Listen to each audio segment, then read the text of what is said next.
सूखी पत्तियों पर लड़खड़ाते हुए कदम और उससे निकलने वाली आवाज काली अंधेरी रात में बहुत डरावनी महसूस हो रही है।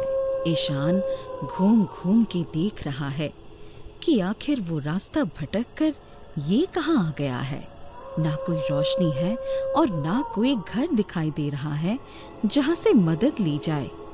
ऊपर से दूर से आती कुत्ते के रोने की आवाज ईशान की रूह तक कंपा दे रही है। उसी समय उसकी नजर दो अंगारों जैसी लाल आंखों पर पड़ती है जो उसे ही घूर रहे थे। ईशान सोचता है कि शायद कोई जानवर होगा जो अंधेरे में नजर नहीं आ रहा, लेकिन तभी वो डरावनी आंखें उसकी तरफ बढ़ने लगती है। ये देख के ईशान घबरा जाता है और वहां से भागने लगता है। अंधेरे में वो आंखें दूर तक उसका पीछा करती है, फिर भी ईशान लड़खड़ाता गिरता हुआ उससे काफी दूर निकल जाता है और आखिरकार थक कर एक चबूतरे के किनारे जमीन पर बैठ जाता है।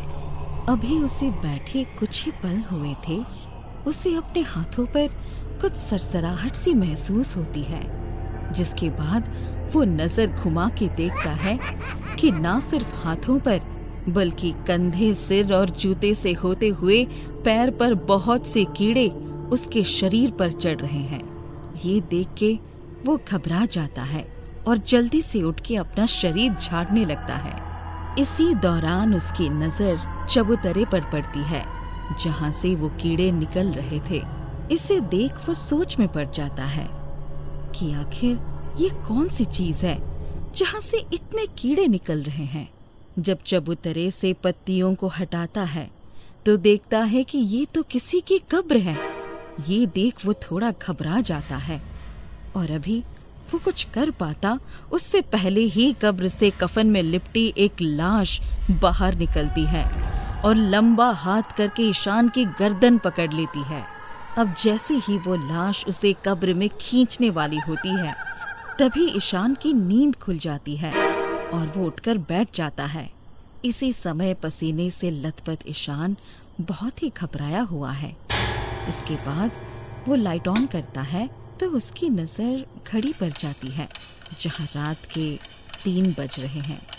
वो साइड टेबल से ग्लास उठा के पानी पीता है।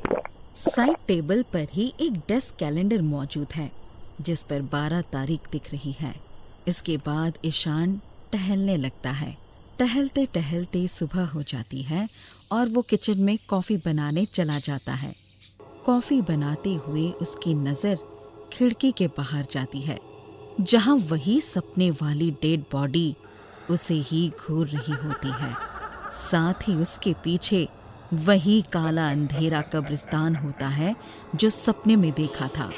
ये देख ईशान फौरन घबरा के पीछे हटता है, लेकिन तभी वो डेड बॉडी अपना हाथ बढ़ाकर खिड़की के कांच को पार करते हुए उसका गर्दन पकड़ लेती है और उसे खिड़की के जरिए अपनी दुनिया में खींचने की कोशिश करती है। उसकी पकड़ इतनी मजबूत है कि ईशान पतंग की तरह खींचता चला जाता है। अभी वो खिड़की का कांच तोड़कर सपने वाली दुनिया में जाने ही वाला होता है कि फिर से उसकी नींद खुल जाती है। घबरा के कांपते हुए हाथों से वो पानी का गिलास उठाता है जिसके बगल में मौजूद कैलेंडर में 13 तारीख नजर आती है। पानी पीते हुए ईशान घड़ी की तरफ देखता है जहां रात के 3 बज रहे हैं। ये देख वो थोड़ा सहम जाता है और तभी उसकी नजर खिड़की पर पड़ती है। वो घबरा के उठता है और कर्टन से विंडो ढकने लगता है। इसके बाद उसे महसूस होता है कि उसके पैरों के नीचे कुछ हलचल हो रही है। नीचे देखने पर पता चलता है कि फर्श टूट रहा है। वो घबरा के पीछे हटता है, तभी पूरा फर्श टूट जाता है और वो तेजी से नीचे गिरने लगता है। बहुत नीचे गहराई में लावा उबल रहा है। ऐसे में अपनी मौत को सामने देख ईशान और भी तेज चिल्लाने लगता है। उसी समय कोई उसका हाथ पकड़ के गिरने से रोक लेता है।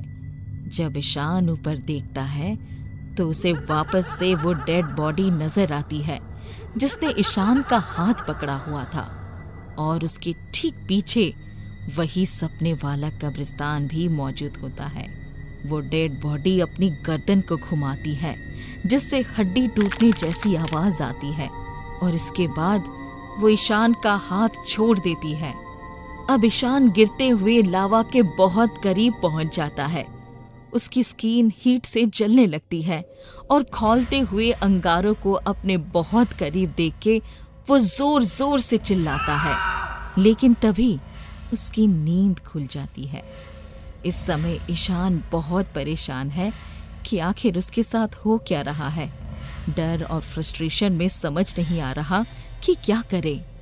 तभी वो डरते हुए घड़ी की तरफ देखता है जहां हर रोज की तरह रात के 3 बज रहे होते हैं।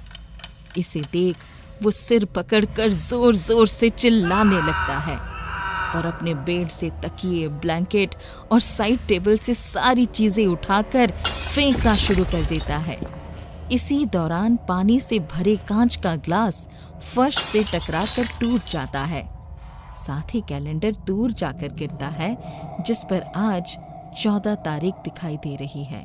थोड़ा सा नॉर्मल होने के बाद ईशान एक कोने में बैठ जाता है और वहीं बैठे बैठे कमरे में सुबह की रोशनी फैल जाती है।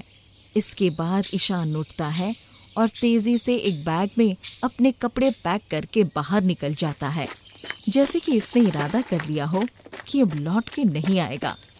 लेकिन तभी एक तेज झटके से उसकी आंखें खुलती है और वो खुद को हॉस्पिटल में पाता है, जहां डॉक्टर बताते हैं कि कई दिनों से ठीक से ना सोने की वजह से आप बेहोश हो गए थे, इसलिए हमें नींद की इंजेक्शन देना पड़ेगा। ये सुन के ईशान घबरा जाता है और डॉक्टर को इंजेक्शन देने से रोकता है, लेकिन उसकी बातों को इग्नोर करते हुए डॉक्टर जबरदस्ती पकड़कर उसे इंजेक्शन लगा देते हैं। इंजेक्शन का असर शुरू होते ही ईशान गहरी नींद में चला जाता है, जहां उसे फिर से वही सपनों वाली दुनिया नजर आती है। वो घबरा कर वहां से भागने लगता है और भागते भागते फिर से उसी डेड बॉडी से टकराकर नीचे गिर जाता है। वो डेड बॉडी नीचे पड़े ईशान के करीब आकर तेज गुर्राने जैसी आवाज निकालती है, जिससे उसकी रूह तक कांप जाती है। इसके बाद ईशान फुर्ती दिखाते हुए उसको पीछे ढकेलता है और भागकर वहां से निकलने का रास्ता ढूंढने लगता है।